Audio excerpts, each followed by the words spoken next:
Welcome back to Finite Element Methods. So this is class number 21. Um, and we've been talking about Galerkin methods for parabolic problems. So last time we analyzed the semi-discrete Galerkin method for the diffusion problem. This time we're going to get into the full depth of the analysis of the convergence for the implicit-Euler method. Now we started talking about that last time, the Implicit-Euler-Galerkin method. We started getting into that proof. We didn't make it all the way through, so I decided, we'll just do a few bits and pieces of it and save the bulk of it for this lecture, which is what we're going to do. So I renumbered the theorem and the equations according to this lecture, lecture 21. So the numbering's a little bit different, but the ideas and the results are the same. So theorem 21.1, suppose that the hypotheses of theorem 20.2 are satisfied. So that was a theorem which basically allowed us to assume that we have an extra regularity for our problem, and therefore we'd be able to get the full error estimates for our finite element method, and we get the optimal order error estimates um, in the L2 norm. Assume that U is a solution to this parabolic problem, this diffusion problem, given here in 21.1. So it's written in weak form, except the one thing I wanted to point out, like the last time, we're not using the dual pairing here. We're using the inner product because this object here with our boosted regularities is actually an L2 function. And so we can talk about the L2 inner product of this and this object here. This is, of course, the test function, psi, and this comes from H01 for the continuum problem. And for, of course, the finite element approximation, that test function is going to come from the finite element space. Now, I alluded to the fact that we're going to boost the regularities on the true solution, and here they are. The regularities we're going to assume are that U is in L2, 0t, H0, this should say H01, H01, and HR plus 1. So this means, by the way, this, this regularity here means that if I have this integral, so it's going to be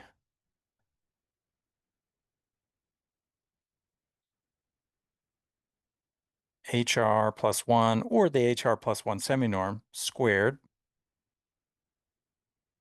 dt. This guy is going to be finite. That's what this regularity suggests. This regularity here suggests basically the same thing. Plus, it also, because it's got an H1, that means first weak derivative exists and is in this space as well, is also going to be finite. So if I replace this by that first weak derivative of U, then that's also going to be finite. That's what this regularity says. Let's see. So this regularity down here, H2, that means that the function, its first weak derivative in time and its second weak derivative in time are all in the space L2, 0t, L2, which means that the integrals like this are all finite. So this one is just for the second derivative, but I could also replace this with the first derivative in time or the 0th derivative in time. That's what this notation means. So this notation is a very powerful thing. It suggests that these weak derivatives exist and also that they have certain norms are finite. So we're going to take advantage of that fact. So when you see the proof come together, you're going to see integrals like this popping up. And so the nice thing about the assumed regularities is that we'll know that those things are all finite, that they're not going to blow up, that they're perfectly perfectly useful objects.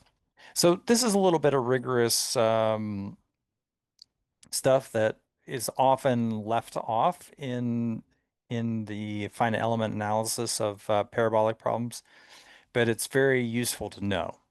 So that's why I'm throwing it back in there. Uh, So what I mean is that in other analyses, if they're just more hand waving, they might introduce integrals like this and just not mention them. Okay. But here we're mentioning the fact that it it can be assumed that these integrals are finite. Okay. We're further going to assume, so with regard to our initial conditions, that the initial data are in H01 intersect HR plus 1. So this means that it's an H1 function with homogeneous Dirichlet boundary condition. And by the way, it's weak derivatives. These are now spatial derivatives. If I don't write something like this, then these are assumed to be spatial derivatives. So these spatial derivatives of order up to and including the order r plus 1 all exist, and they're all L2 functions. So, and by the way, there's uh, what do we know about this? We know that this implies that, for example, VHR plus 1 norm, this is now a spatial norm, is finite. Okay.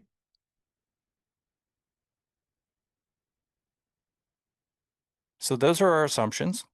Now, let's remind ourselves, what do we mean by the implicit Euler-Galerkin method? So implicit Euler-Galerkin method is given here in 21.2. So we're going to assume that these functions, these discrete time functions, UH, K, K equals 0 all the way up to capital K, satisfies this equation. So this defines our backward Euler-Galerkin method. The way we get the backward Euler method, or the implicit Euler method, is we replace the time derivative by this time difference function. Okay, so the time difference simply means UHK minus UHK minus 1 divided by the time space or time step size S. What else should we say? The initial data, we can't use initial data like this because this V here is not a finite element function. It's a function in this infinite dimensional space here. So what we have to do is we project using some projection, and we're being a little bit agnostic about which projection we should use. But it turns out there are a lot of choices out there. We can use what's called the L2 projection. We could use the interpolant, and now we have this thing called the Ritz projection that we could also use. So we actually now have at least three choices. To push this function from the infinite dimensional space into the finite dimensional space. And the result of pushing that into the finite dimensional space is what we're going to call VH. So we can say that the initial UH0 is equal to that object because that object is in the same space. If we didn't push this into the finite dimensional space, there's no way we could say this finite dimensional function, this finite element function, could equal that infinite dimensional function V. So there's our backward Euler method. We're projecting the initial conditions into the finite element space. Backward Euler is obtained by replacing the time derivative by the time difference. Here's the time derivative in the original, the time difference in the backward Euler or implicit Euler-Galerkin. And so here's here's our last assumption. We're going to assume that the difference between V and its projection in the L2 norm is less than C H R plus 1 times the R plus 1 norm of V. So this is what we call an optimal order projection. So which projections do we know are optimal order? Well, the interpolant is an optimal order projection. So one possibility is just to use the interpolant for the pH up here. So remember what we called the interpolant? I believe we used the symbol pi h for that. So pi h would satisfy this. Then the final statement of our result is this, that the error, now the error we can only measure at the discrete time points tk. The reason is because this approximating function is not a time continuous function. It's given at discrete um, time steps, time intervals, tk. So we can only measure the error at those. However, once we evaluate it at a certain k, then this thing becomes a spatial function. It's a finite element function. This is a function from h01. So both of these are functions in h01. I can subtract them and get another function in h01. So that's what I'm calling the error. And that's less than a constant times h to the r plus 1 power times a bunch of other constants, really. This, you might argue, is not a constant because this is the same tk as here. However, I can make this bigger by running this final time up to capital T. So if I replace this by capital T, then I get a constant eventually. That's the time error, or sorry, the spatial error. The temporal error is given by this integral here. So it's less than s times the integral from 0 to tk. Again, I can run this all the way up to t if I want to replace this just by some constant. This integral here, and have an error there. That should be a square, right? Square, and let's see, is it a square? I think this one is. I think I've got some errors here. Well, we'll just have to put a question mark there and come back and look in the end, see what we get. So should these be twos? That's a good question. I think they should be, but we'll find out. And in any case, we can take these t's up to tk. If these are twos, and we know that those form norms which are finite, they just become constants. So what this says is that the error is less than a constant, and this is just a constant now, times hr plus 1 plus a constant, sorry, this is the constant, times s. So we say it's first order in time and r plus first order in space. First order in time, order r plus 1 in space. Okay, so let's think about this. If we use piecewise linears means that r is equal to 1, so this would be order h squared in space and first order in time. So order 2, order 1. And that's what we found from using the implicit Euler in the finite difference case when we studied that back in 572. So our analysis is going to go as it did for the semi-discrete case. We're going to break the solution error up into two parts. So this is the error. We're going to write this as a rho plus a theta. But now some parts of this can be defined for all time and other parts of it have to be defined only at the discrete time steps. So let's define theta k to be equal to RH U tk UHK. So this is the Ritz projection of the true or exact solution. So this pushes this into the finite element space. And we're using the Ritz projection because it has nice properties that we'll get to in a moment. So this is a finite element function. This is a finite element function. So this guy here is a finite element function. That's in VH. This one is not. This is the difference between U and its Ritz projection. Now, that's not a finite element function, but, and the other point is we can define it for all t, but we already know by the our properties we know about the Ritz projection, we know what this error is already. We can quantify it right away and we don't have to think about it too much. And at the end of the day, we're going to have to formulate an equation for theta k, and we're going to have to really dig into the analysis to find an error estimate for this guy. But the error estimate for this is already well known. Well, because I have these definitions used here and here, let me clean this up a little bit. Both of those are defined quantities, so I want to emphasize that. Defined quantities.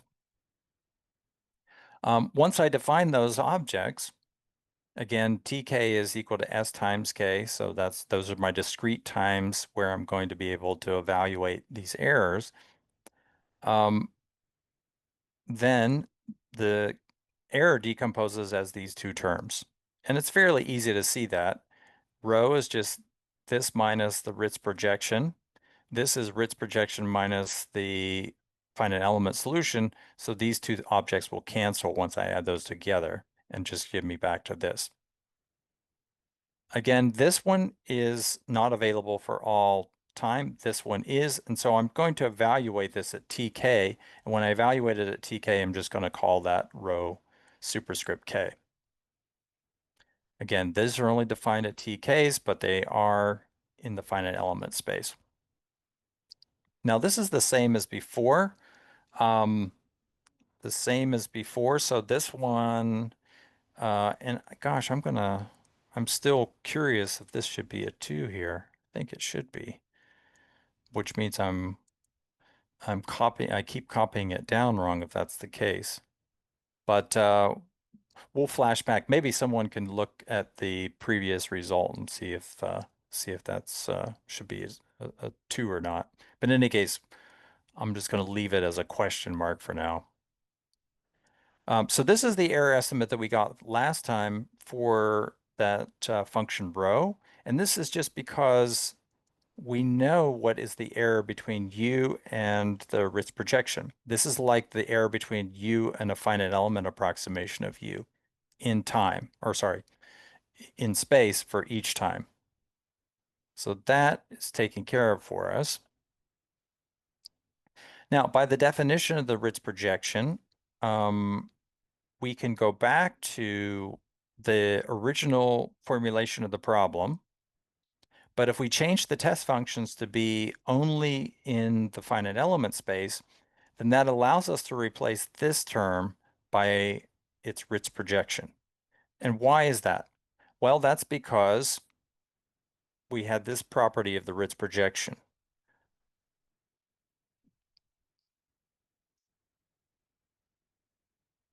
So if this function is a finite element function, that's from the finite dimensional subspace, then this is equal to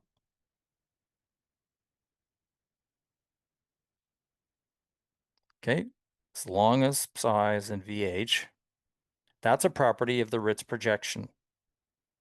So we can replace this object, which appears in the original PDE. So we're going to replace that as long as we replace this test function by a test function in the finite dimensional space VH, we're fine. So that's where that approximation comes from. Now, what I'm going to do is I'm going to add and subtract a few terms. So this term and this term I'm going to leave alone, okay? I'm going to evaluate everything now at time step tk. This holds for all t, so I can evaluate it at tk, no problem there. And what I'm going to do is I'm going to add and subtract this term. Okay, so this is the Ritz projection of the time difference. All right, if I add and subtract that, that means, well, this term is also going to appear on the right-hand side. And I'm going to take this term, which was here on the left-hand side, I'm going to throw it over onto the right-hand side by putting a minus. So that means that this W term has to be the Ritz projection of the time difference minus that term which I threw to the other side. Okay, so that's where this W is coming from. Now, this is W at any time t. I'm going to make that or evaluate that at the discrete time points tk. And if I do that, I'm just going to use the standard notation. I'm going to put a superscript k here instead of writing WTK. It saves a little bit of writing. Okay, so I hope you believe that this 21.4 just comes from very standard, simple manipulations of my original PDE. And again, crucially, I'm using this a property of the Ritz projection to replace this object by that object. Okay.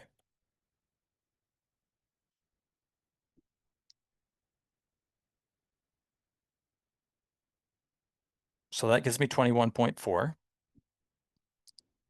Of course, just reminding you what is the time difference. No problem there. Now, let's take 21.2. That's the definition of our backward Euler scheme, and 21.4. And I'm going to subtract 21.2 from 21.4. I'll let you go back and check that my math is accurate here. You should get this equation. And this is almost where we want to be. So why do we get an equation like that? Well, if you look at how theta is defined, theta was defined as, let's just go back up and peek. It's not too far. It's just the Ritz projection minus the finite element solution.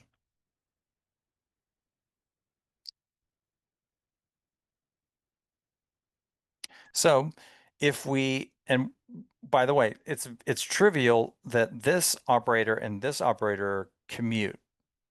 That's because the Ritz projection is a linear operator. So if I apply that to something which looks like this, I can move this guy inside. Okay. So if I do that, and if I realize that, then subtracting 21.2 from 21.4, again, this is my backward Euler-Galerkin scheme, or implicit Euler-Galerkin. I guess I'm giving it two different names. From this 21.4, I'm going to get this equation. So I'll let you work out the details. It is important that we keep in mind that the test function is in the finite element space VH. It's arbitrary, but it's in that space. Well, what happened to the f? What happened to the f function? Well, that same term appeared in both the 21.4 and 21.2 equations. That is the backward Euler scheme. So those two just subtract away to give 0. And so we get this. Now, let's investigate this term here. This is the time difference operator. And what I'm going to do is get rid of the s in the denominator of that by multiplying through this equation by s. So multiply s by every term, and this is what you get. Oh, I have to do one other thing to get there as well. I'm going to take psi, and I'm going to set that to be equal to theta k. Can I do that? Well, we've kept hammering home the fact that theta k is a finite element function, so this should be a legal move for us. We're allowed to substitute in theta k at each one of those positions. Now, this equation here clearly does not hold for all time. It's just holding at discrete time steps, tk, where tk is equal to k times s. Now, let's play around with this equation. This is almost the equation we want for theta. Let's play around with it. So if I multiply through this using distributive property, I'm going to get L2 norm theta k squared. This term here gives me this mixed term, this mixed inner product. When I set theta k or psi k equal to theta k, then automatically here I'm going to get the H1 seminorm theta k squared. And of course, this term over here is just gotten by that substitution. That term I'm going to treat the way we usually do with Cauchy-Schwarz. Okay, treat it with Cauchy-Schwarz. So this object is less than WK L2 norm, theta K L2 norm. All right. Now, what I'm going to do is play one more little game. This term here, let's look at this without the minus sign. Without the minus sign, I can apply Cauchy-Schwarz, and I get that. Now let's multiply both sides by a minus sign. What happens when I multiply an inequality both sides by a minus sign? I have to flip the direction of inequality. And so if I multiply by that minus sign, I get this. So what I'm going to do is take this, I'm going to replace it with something smaller. That means I can estimate this on the left with this object here. So to get from here, actually it's here to here, all you're going to do is use this little identity that I just defined or just described right there. So that gives me this. So this is not an equation. This is an inequality involving theta k. It's quite useful for us, though. If I look at it, I have a term theta k appearing in each one of these terms on the left and the right. So I'm going to cancel one of those using the cancellation principle, as long as theta k is not equal to 0. Now, if theta k was equal to 0, then I already have the result becomes trivial. So I'm not going to consider that case. So I'm going to apply cancellation under the assumption theta k is not 0, and I get this. Okay, so now this I'm going to sum from k equals 1 up to k equals L. What happens if I sum this? If I sum this, then these terms telescope. Just look at what would happen if you sum from k equals 1 up to k equals some arbitrary L. You're going to get, because of this minus sign here, you're going to get the cancellation of every other term. Actually, let's see if let's play with that for just 1 second. Okay, we'll get rid of this. Actually, no, I'm going to leave that. That might be useful to have. So let's do that summation. We'll only do a couple of terms, and once we do that, you'll see it. So let's do, we're summing this just for the first few terms, and we're going to see that we're going to get a bunch of cancellation. So we're going to have theta 1. I'm going to drop the L2 minus theta 0. That's the first term, plus second term is going to be theta 2 minus theta 1. Third term is going to be theta 3. That's a superscript, not a power, minus theta superscript 2. All right, so you should be able to see it now. These terms cancel. And so I'm only left with my 0th order term, which has a negative sign, and the largest term. So that's exactly what I have here. But once I have that 0 term, I'm going to throw that over to the right-hand side. So I'm doing a bunch of things simultaneously.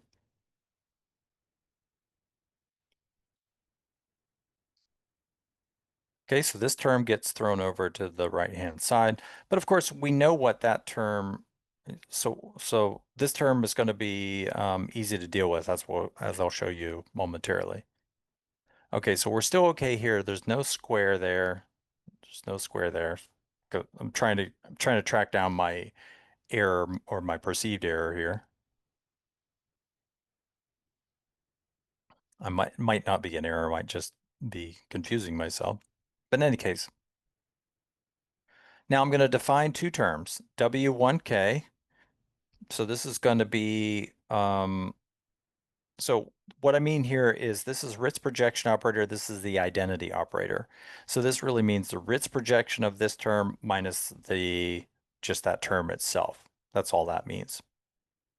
W2K, this is going to be the difference between the time difference of u at some tk minus the time derivative of u at some tk. This term here, if this function is smooth enough, I know how to estimate things which look like this. I can just use Taylor's theorem. What's the difference between a time difference and a time derivative? Well, Taylor's theorem should tell me the order and everything. So we will get to that. If I look at that WK term, which is what I have bound up in here, then it writes as these two terms decomposed. Why did I do this decomposition of terms? Well, it's because I know how to estimate this error and I know how to estimate And I'm going to show you how to estimate this here, but I wouldn't necessarily know how to estimate WK directly. So what I've done here is essentially added and subtracted a term, and it's precisely this guy right here, which gets added and subtracted. And so I don't change anything. It's just adding 0. All right, let's have a look at W1K. W1K, well, that's equal to this term. Where did I get this term from? Where did this guy come from? Well, if I look at this term up here, what is its definition? It's 1 over S times WTK minus WTK minus, sorry, UTK minus UTK minus 1. Well, if I just look at that, that is exactly this term. Think about it. This term involves a perfect derivative in time. So it's just fundamental theorem of calculus. If I integrate a perfect derivative, then the um, I just get the values of the original function evaluated at this time and this time. Of course, I have to subtract them, right? So this function evaluated at this time minus this same function evaluated at this time. But that's just the numerator of that guy, of this time difference operator. Okay, so that's a little trick to convert this object into an integral. And now, of course, I still have, I didn't deal with the 1 over s, so I'm going to throw that out front. And I still have these two operators, the difference of these two operators.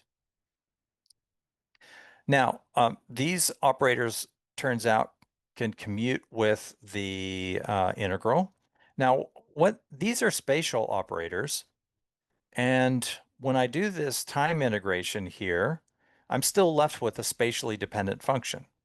And so this before you here is a spatially dependent function, but it turns out I can I can show that I can interchange this operation here and this integration operation. So I can move this guy inside. So that's not trivial to show that, but it is true. All right, so now what do we have here? Now I have this function,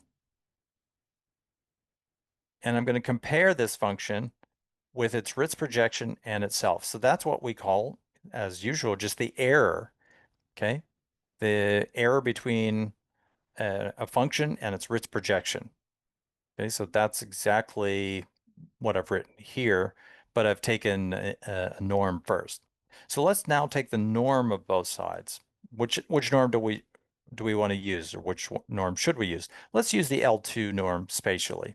The reason why I do that is because I know I can estimate this with optimal order. So take the spatial norm. The spatial norm is also going to come inside of the integral. In fact, if I have something like this, take a norm of some function, let's evaluate it at time A and time B so that we're not time A, time B. Some function, I don't know, u dt. Okay, I'm taking the norm on the outside. Well, then for this function, we can actually show that this is less than the norm, or sorry, the integral of the norm of the function.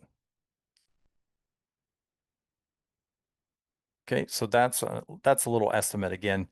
It's not non-trivial, but it's not trivial, but it is possible to show it. It is true. So we're just going to take that as true. I'll leave that there actually. That's what we've used to get here. Taking the norm of those sides, the norm comes inside, and when it comes inside, I have to replace equality with inequality. Now, what about this guy? This is why this is useful. Well, this is just, and remember what I had at the beginning was a time difference. And now here at the end, I have something which is a whole lot simpler to deal with. Um, this is just the Ritz projection of the function. So this is a spatial function, even though it's a time derivative. What remains is a spatial function evaluated at some tau. The Ritz projection of a function minus that function. That's just the error in that function. And so we know we have optimal order error estimates in the Ritz projection in L2 norm to deal with those things. So this is less than whatever this function is. Don't care what it is, just throw it in there. Norm HR plus 1. We're also going to have a constant times HR plus 1 power. That's because we're using the Ritz projection. So this is just error estimates for Ritz projection for this term.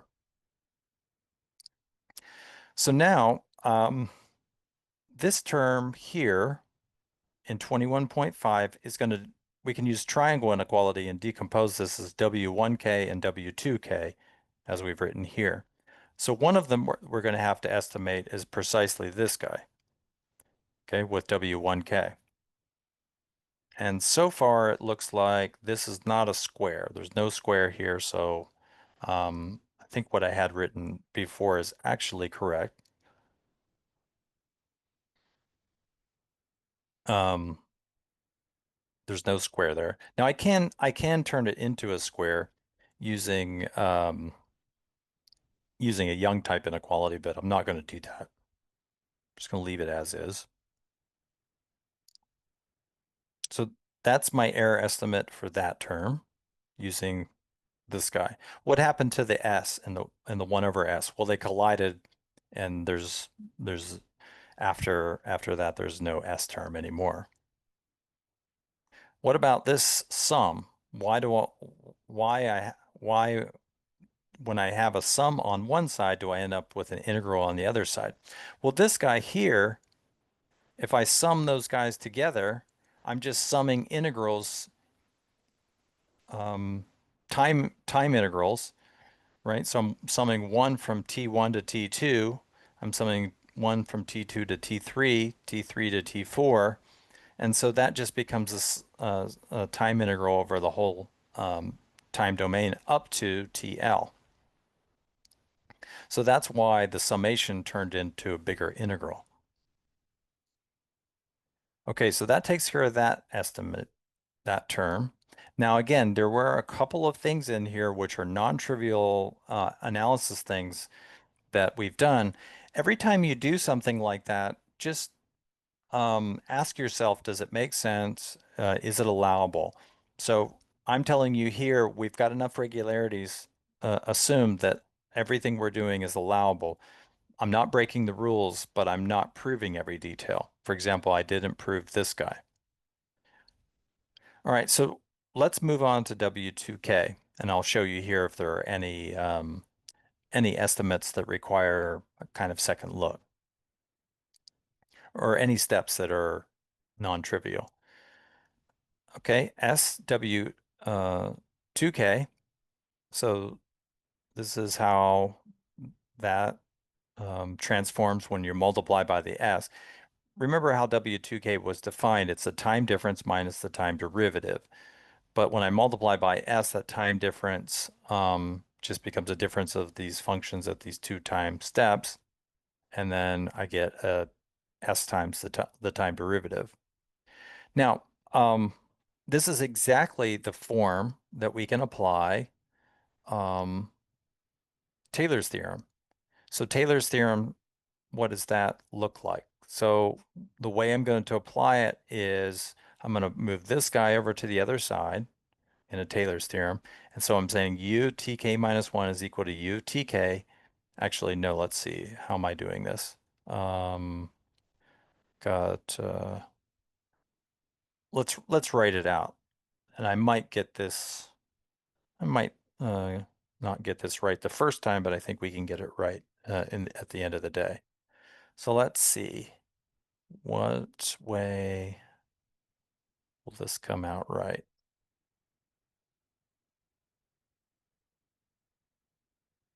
I think we have to do it this way. U at tk minus 1. So this is going to be at U. So I'm going to write it in the way that you're probably most used to seeing it. Okay. Plus.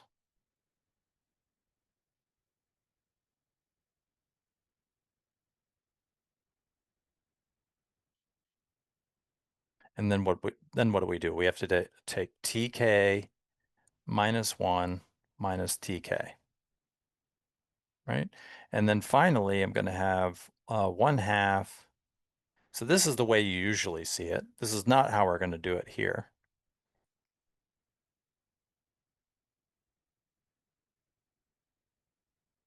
right? Now, and the reason why I'm not is because I can never remember the integral form of the error, the remainder term. I can always remember the differential form. So let's just give that a name. That is right, but let's call that just remainder.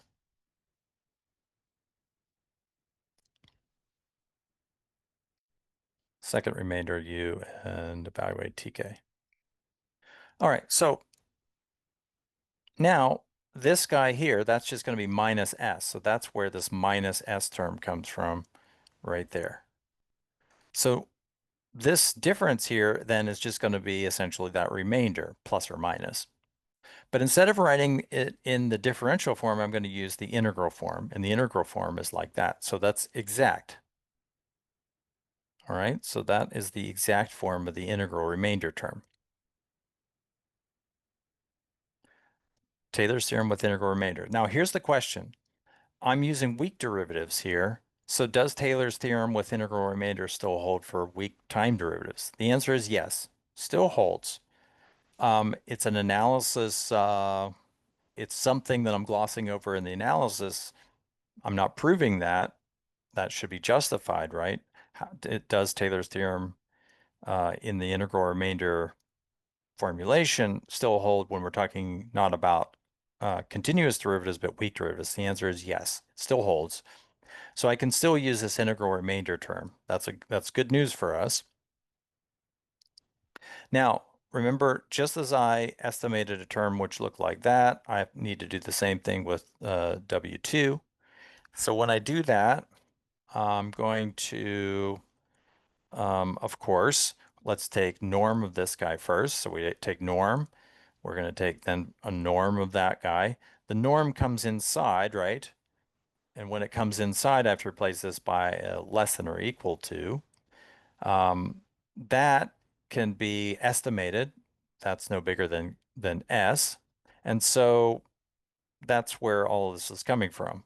Okay, so I'm going to have a S times that is less than this. So make sure I'm not missing. Yeah. Okay, good. Put that in there like that. This I'm going to estimate as size S. Okay, then that allows me to take the sum of not just this comes out, of just this integral here. But then again, I explained to you when you're taking the sum of these integrals over these intervals, then it adds up to one big interval. And I think I've answered my question now. Clearly, there's no square on this. The fact that we've assumed that that integrals with the square are finite means that the integral without the square is going to be finite as well. So let's go back up and fix that now. Let's go back up and fix that. I've answered my question. Yeah, there's no square there. I can put them back on there. Maybe I'll show you how to do that sometime later, but they don't belong there.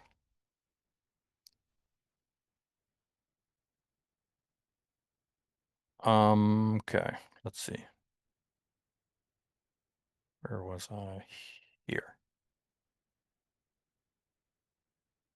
Okay, so no square. No square. It should be the power 1 as we have here. Okay, now one term that I did not estimate yet is theta 0. What the heck is theta 0?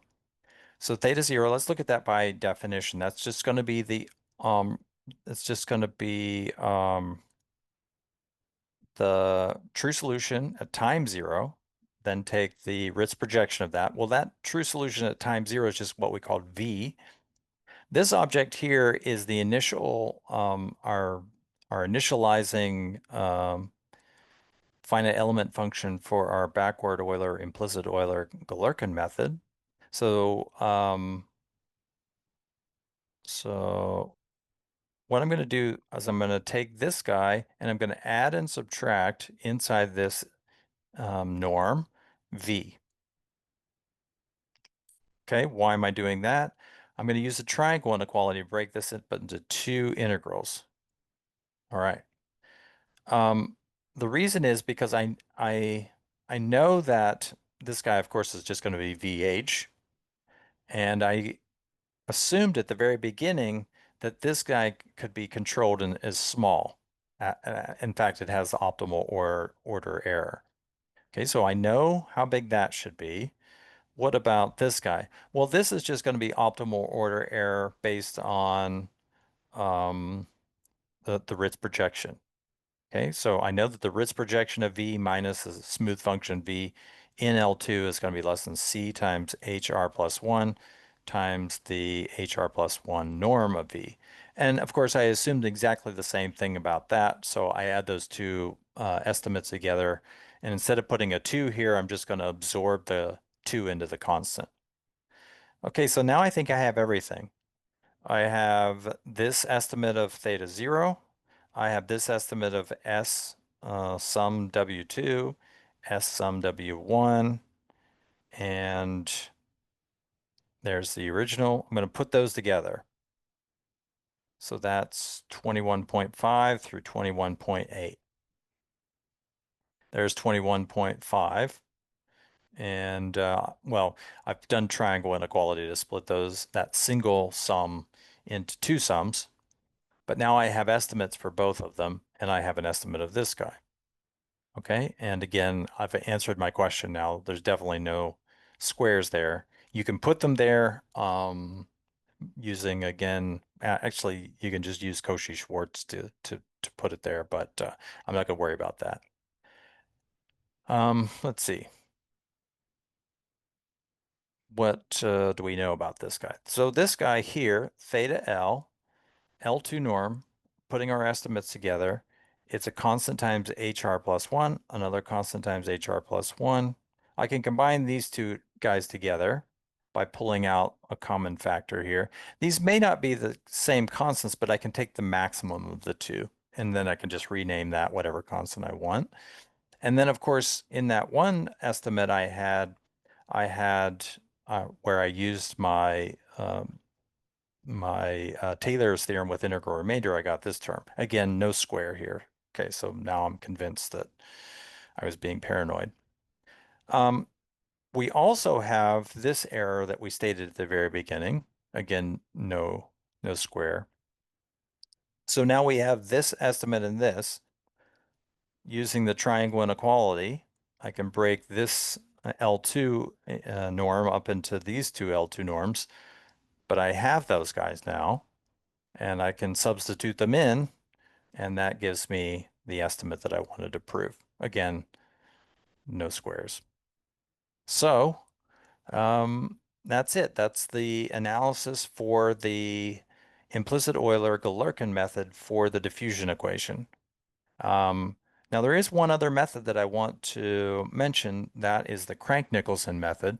But I think what we'll do is I'll pause there and we'll take a little break. I'll answer your questions and then we'll come back and talk about Crank-Nicolson-Galerkin.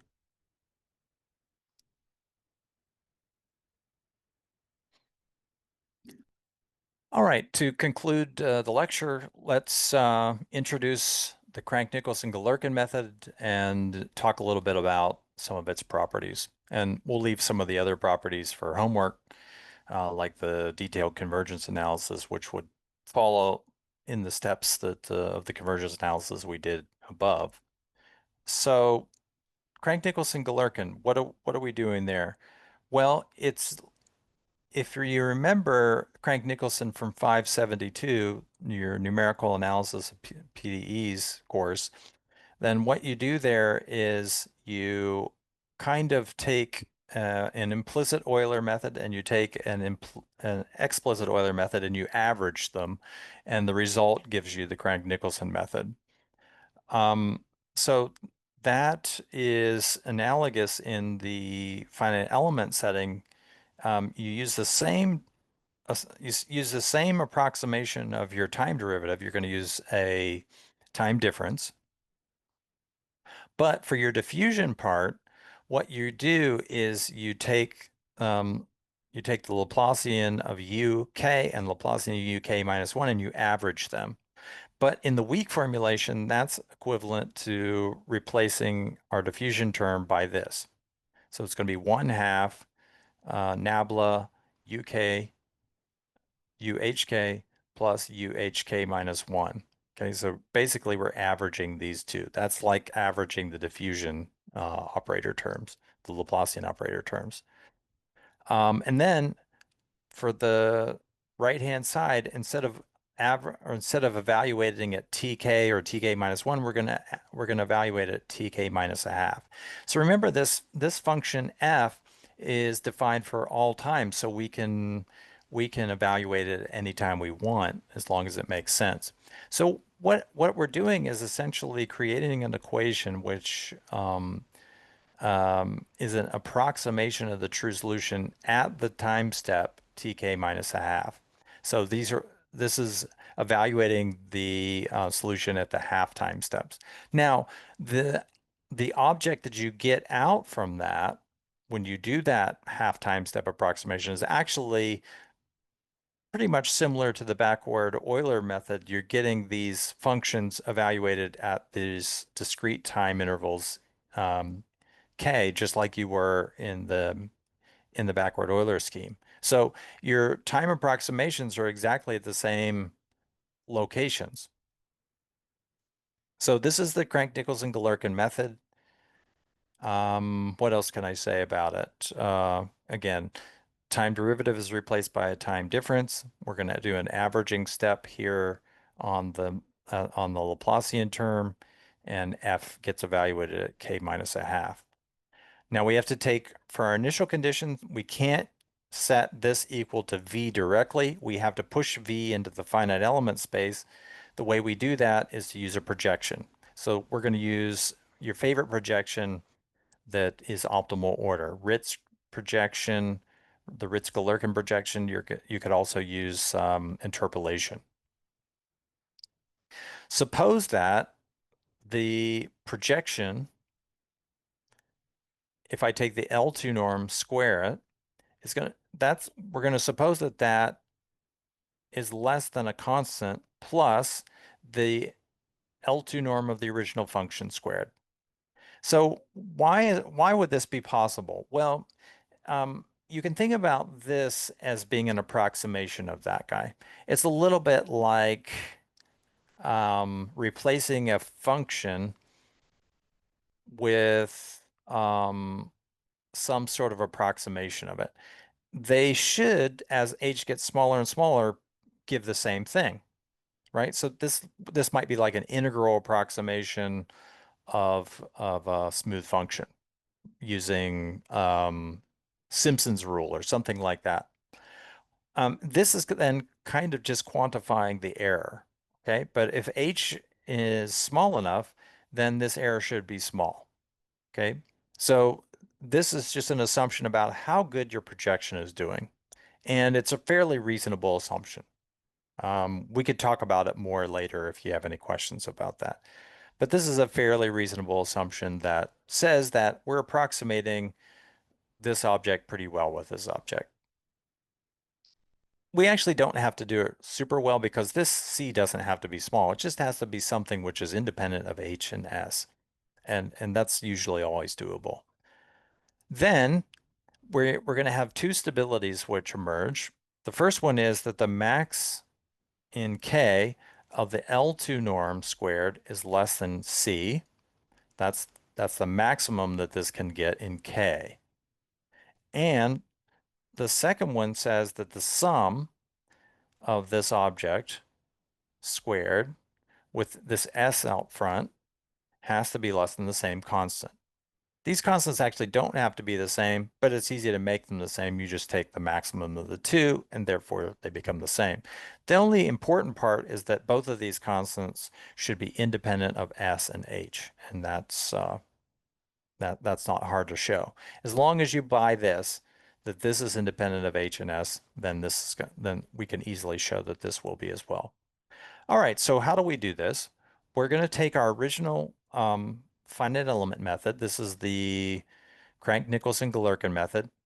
And since this is a stability result, not an error result, this is stability only.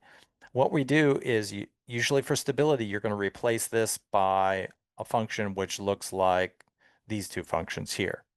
So the one we're going to choose is we're going to take the test function and set it equal to UHK minus a half, which is by definition just the average of UHK and UHK minus a half.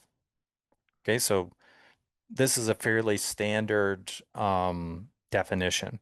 So if we do this average at these two time levels, we're going to call that average k minus a half. This is a finite element function because if I take two finite element functions and I average them, then I get another finite element function.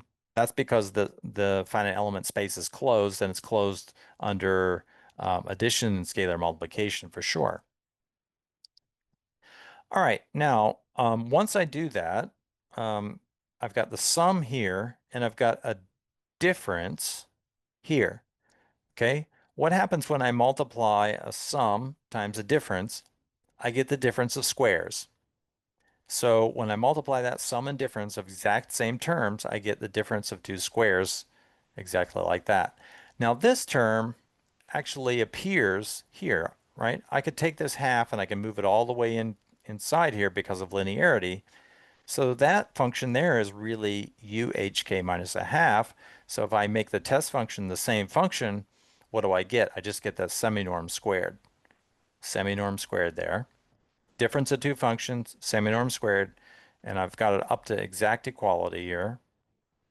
This term here, right? All I've done here is replace the test function by UHK minus a half. Now apply Cauchy-Schwarz. That gives me an L2 norm of F, an L2 norm of UHK minus a half. Now we can use Poincare because this average function still has its boundary conditions being 0 on the boundary. Still 0 on the boundary. Okay, so remember the original function is 0 on the boundary. I'm using a finite element space which is also requiring its functions to be 0 on the boundary. So this function still is 0 on the boundary. So I can apply. Why to make such a big deal about that? Well, because I want to apply Poincare inequality. So Poincare says I can beat the L2 norm with the H1 semi-norm, but with the price of a constant. And let's see, there's no square here yet. That's an error. But eventually, when I do the next step, the algebraic geometric mean inequality, I do get squares here and here. Now, I want to get rid of this constant whenever I do that. And the way I can do that is well, there's two ways. I can just attach this constant onto here and it squares with this guy. And then I divide by twos. So that's the easiest way I can do it. Okay, so in any case, I get a half of the H1 semi-norm. I've got a whole H1 semi-norm over here, so I'm going to take this term. This is very common when you're doing this type of analysis. You're going to hide this term in that term. Because when it comes over to the left-hand side, it comes over with a minus sign. Here it's a plus sign. As long as this coefficient is smaller than the coefficient that appears here, you can always do what's called hide it. You can always hide it in this term. So when I hide it, I have half minus 1. Sorry, 1 minus a half, so I get a half. So I get a half on every term. Now let's multiply after we've done moving that term from the right-hand side over to the left. Let's multiply everything by 2s. That'll get rid of these denominators. Multiply by 2s. This half becomes an s. This c squared over 2 becomes a sc squared. Now we're going to sum. I'm going to sum this equation from k equals 1 to k equals L. L can be anything up to capital K.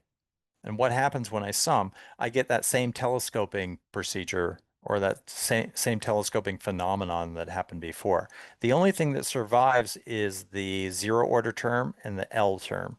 So I'm going to keep the L term on the left-hand side. The zero order term I'm going to throw over to the right-hand side. Of course, U0 is nothing more or less than VH, right? That's just VH. UH0 is just going to be VH. Throw it over on the right-hand side. So now I have this on left, these two terms on the right-hand side. What am I going to do? Remember this term, I said this is less than a constant plus L2 norm of V squared. That's that's sometimes called stability of my projection. Okay, but in any case, this term is independent of S and H. It could be a big constant. It doesn't have to be small. But in any case, it's independent of S and H. This term I leave alone. Oh, no, I'm actually going to ratchet this number up to capital K. And I'm going to leave these guys at L. Why can I do that? Well, if I keep adding more and more positive terms in this sum, then that result goes up. Okay, so it gets larger and larger. Now this term here, what is going on with this guy? I'm going to replace this with an integral. Can I do that? I forgot to put my... What's going on? This guy is a little bit like, remember what the midpoint rule was for approximating integrals? The midpoint rule for approximation of integrals? This is just a midpoint approximation of the integral. Okay? Does everyone see that? You're using a midpoint approximation of an integral. What integral? It's just this guy, this integral here. Well, that is a stable procedure. As long as your f is sufficiently smooth, then there should be a constant. This should be less than a constant plus the true solution. That's exactly what I was saying about this. It's less than a constant and the true thing, okay, the unapproximated thing, the thing without the h. What this guy is just approximated in time. This guy was approximated in space. It's the same deal. I'm simply saying that if f is sufficiently nice, then this is just like a midpoint approximation of the integral here. And so this object is less, I forgot to put, there should still be this c squared here. That doesn't go away. All right, if you buy that, and I hope you do because it's true, if you buy that, then what remains are just a bunch of constants. This is constant, that's a known function, that becomes a constant. This is a constant, that's a constant. This object here is a constant because this is a known function. It's a given data, okay? All that matters is the thing now on this right-hand side is completely independent of H and S, okay? So this thing over here is not independent of H and S. So what it's saying is it doesn't matter how big or small you make S and H, this guy is always going to remain under this number. And that's a statement of what's called stability. So this whole estimate up here, which we've just proven, okay, this guy here and this guy here is what's called stability. Now, you may look at this and say that's not exactly what you proved because this one you have a max and this one you have a sum all the way up to k. But let's get there from what we have here. If I have this and this, they're both L dependent, right? And they're both less than this constant. Well, I could say then this guy by itself is less than that constant. Once I have that, I know it's independent of L, then I can take the maximum of this guy with respect to L. That's the first estimate that I had. What about this guy? If I have the sum of these two less than the same constant, then I know that this object by itself, just that guy, is also less than that constant. All right. And then this guy depends on L, this will not. I can run this guy up to the maximum value of L, which is equal to capital K. And that gives me the second estimate here.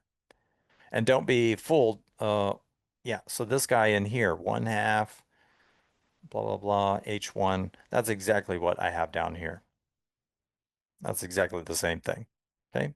That's because this function was defined as the average. All right. So that is the stability of the Crank-Nicolson-Galerkin method. And that's the last I want to be spending in lecture on the Galerkin methods for the diffusion problem. To foreshadow what we're going to do next time, which is really quickly, we're going to switch gears and look at something called the Stokes equation. This is related to the Navier-Stokes equation. It's a simpler form of it, but it has a lot of the important characteristics that make the Navier-Stokes complicated with respect to numerical analysis, especially using the finite element method. And so we'll spend a few lectures talking about the Stokes equation. Then where are we going to go after this? Then we have a couple options about where we go after this. We could talk about the Navier-Stokes equation, which is an interesting one. I thought about doing what's called an analysis using the discontinuous Galerkin method, so we may jump into that. There are a few other things that we could talk about. We don't have a ton of time, but some other interesting things that we could touch upon, which may be of interest to you guys. But in any case, that's where we're going. This is where we've been. I'm going to stop the lecture there and take your questions.